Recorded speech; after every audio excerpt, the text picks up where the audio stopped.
Okay, class, this is a video on factoring basic trinomials. The first thing I'd like to just mention is that a trinomial has three things. That's why it's a trinomial. And if you look at this first one here, we have x squared, positive 12x, positive 32. All right, so there's three components to a trinomial, and when you're factoring, you are in fact looking to break that down into its components. So what we did in class today is we said trinomials are going to break down into two binomials. And there were three rules we followed as far as how do you break this down. So the first one is you have to get the head of the trinomial back. So we have x squared here, and the only way to get that back is factors would be x times x. So that's pretty straightforward, pretty simple. When you run into more issues in factoring is you've got to be able to get the tail back as well. So we have the number 32. So we talked in class about different ways to multiply to make the number 32. So we call these factoring choices or combinations. So we would want to review that and think of everything that can go into 32. So we want to go with the smallest and the largest. So the smallest factor of a number would be 1, the largest would be 32. And I'll write those down for you. Okay? So I call those the extremers. They're on the way outside, and then there are other possible factor combos. So think of other things that would go into 32, and of course 2 would. 32 is an even number, so 2 goes into it. You may need to use your calculator or your brain. 32 divided by 2, the other factor would be 16. So these are factor combinations for 32. The other one would be 4 times 8. So what we have here is we have choices. Now the thing about a trinomial you have to pay attention to, it's not just getting back the tail and the head. You also got to get the middle term correct. So we want to choose a choice that actually ends up with positive 12x for the middle. So out of these three choices, we are going to choose 4 and 8. 4 times 8 is 32, and now if you check, the outsides would be 8x, and the insides is 4x. That in fact does make 12x. Now one of the things I teach is I teach to put signs in at the very end. It's 8x and it's 4x. I want positive 12x, so I'm looking to put signs in front of these values that make that end up at positive 12. So with 4 and 8, the only sign combination that would work with would be positive 4 and positive 8. So that's a nuance that I do when I teach factoring. We put signs in at the very end. All right, let's take the next example. I've got the same head and the same tail. The only thing I've changed is the middle term, in fact, to positive 18x. So we're going to go with x times x again. Now I'm looking for numbers that multiply to make 32. And which choice would I want to use now? Hopefully you can see that 2 times 16 would be the choice to make 32 when you multiply. But when you add the outsides and the insides, you would in fact get positive 18x. So we put our signs in there, and there we go. Now if you can look at the next example, again, I'm keeping the head and the tail consistent, and I'm just playing around with what I call the middle term or the guts of the trinomial. Here again, I'm looking for two numbers that multiply to make 12. We had that earlier, so it's going to be 4 and 8. But if you notice, the middle coefficient here is negative 12. So we got to put signs in here to make it negative 12. The only way that can occur is if they're both negative. Okay? So we put signs in at the end to make the middle correct. All right, I've got one last one here. Scroll down here. Again, x squared, x times x. Two numbers multiply to make 32. This time the middle is 33. So when you look at your combinations, you need to use combinations that are going to, in fact, get you to where you want to go to. If I want to get to 33, I'm going to have to use 1 and 32. Now, in fact, it's negative 33, so both of those signs will have to be negative to make it negative 33 for the middle. Now, what I really want the class to see is that if the last term is positive, there's something that holds true every time. The only way to get a positive product is either using two positives or two negatives. Either way, when you combine the outsides and the insides, you're either going up twice or down twice, and in fact, all you have to do is think of the factors that'll add to make that middle coefficient. 4 and 8 added to 12. 2 and 16 added to 18. Here again, 8 and 4 added to 12. What added to 33? 1 and 32. So I, in fact, have kids circle the plus and show that, hey, the combinations have to add to get the middle correct. And I think that's the best way to teach basic factoring. So what we would want to say then is if the last term of the trinomial is positive, that's correct.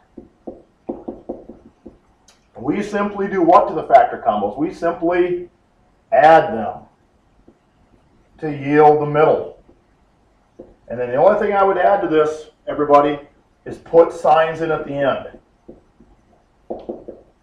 You are choosing the correct numbers first, and then you can go ahead and put the signs in after that. All right? So that's basic factoring when the last term is positive. Now, if I could go to my next slide, we've just got some review or some problems that will just reiterate that point. So I'm just going to kind of say the way I would say this in class. We got to get the head back. So what times what makes x squared? And we're going to say x. Now here's the deal. We got to multiply these two numbers to make 30, but they've got to add to 17. So you may need to list out factor combos. You may not need to. Let's see. 1 and 30, 2 and 15, 3 and 10, 5 times 6. Those would be the four combinations that would multiply to make 30. But in your mind, you're saying they got to add to 17, so it's got to be the 215 combo. Put signs in when? At the end. Okay? Positive 17, sign it up. Positive 2, positive 15. Okay? And this is the idea. Now here's one. A lot of times students will get this one wrong. They'll get the x times x is x squared. They see the 30 over there, and they might be thinking 2 and 15. You know, that would be fine, except here it's plus. So we got to pick the combination that adds to 13, not subtracts. So which combination would that be? We are looking at 3 and 10. Okay? Now I need negative 13 for the middle, so we're going to make both of those negatives. Okay? And this is how it works if the last term is positive. You choose the combination that adds to make the middle coefficient, putting the signs in at the end. That is the key to this whole procedure. Okay? Another one here. X times x is x squared. Two numbers multiply to make 30. They add up and make 11. I am thinking I'm going to use my 5-6 combination. Need negative, so they're both negative. So this is the lesson we did today in math, and this will work anytime the last term is positive. Now you may ask the question, I'm not going to let you ask it, I'm just going to go right to it. What if the last term is negative? Well, if the last term is negative, let's take this one right here. We got x squared positive 13x negative 30. There's no choices on the front right now. It's going to be x times x is x squared. Now I'm looking at factor combos for 30 again, which we just did. So that was 130, 215, 310, and 56. Now if you think about this, there's major difference. If the last term is negative, the only way to get a negative product is to multiply a positive and a negative. And when you do that, the outsides and the insides are going to be at odds with one another. One will be going up, one will be going down. And when that happens, you're not adding the factor combos anymore to yield this middle coefficient. In fact, you have to subtract them. The key, again, is this sign. If this is negative, we are going to look for a difference of two factors that ends up being at 13. So if I look at this, I'm not adding anymore. Now I'm looking which ones have a difference, or what I call a diffie, of 13, and now I'm going to use the 215 combo. This sign tells you exactly what needs to happen to arrive at the middle coefficient. Now I want positive 13. Now here again, there's only one way to have 2 and 15 end up at positive 13, and that would be having the positive with the 15 and the negative in front of the 2. I hope that makes sense. Let's try another one. Same head, same tail. Two numbers multiply to make 30. They have a difference or a diffie of 7. So I look at my factors. 1 and 30, subtract would be 29. 2 and 15, the difference would be 13. This would be 7, this would be 1. There's the combination. So it's 3, it's 10. You plant them. Always put the signs in at the end. Okay, we're going to say that 100 times. Well, maybe not quite. But now again, I want negative 7, so I need to put my signs in here correctly. That would be a positive 3 and a negative 10 to get that at negative 7. And this is the way it works. So this is basic factoring. We're not doing any really complex type trinomials today. This is just an introduction to factoring so you can get a handle on the components of factoring.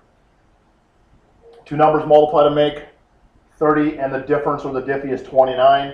We're going to have to use the extreme factors, 1 and 30. If a 30-year-old has a 1-year-old child, she would have been 29 when the child was born. That's the difference between those numbers. I want positive 29, so the 30 has to have the positive, and the 1 gets the negative sign. Okay? It's like we have one last one here, and we'll have this concept pretty well taken care of.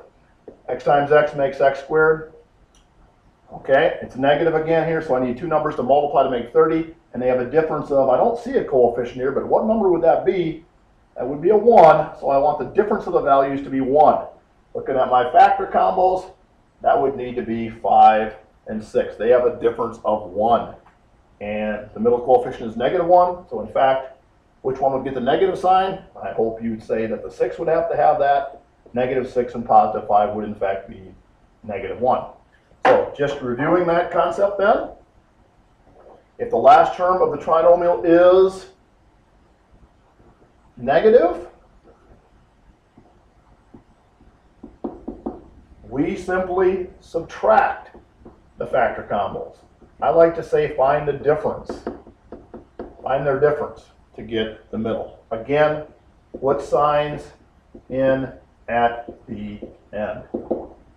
If you learn these basic factoring combinations, you're going to be able to go to more advanced problems because you're going to understand the concept of factoring. You've got to get the head, you've got to get the tail, but most importantly, you've got to set this thing up so you can get the middle correct, and then put signs in at the end. That's it. That's your video on basic factoring.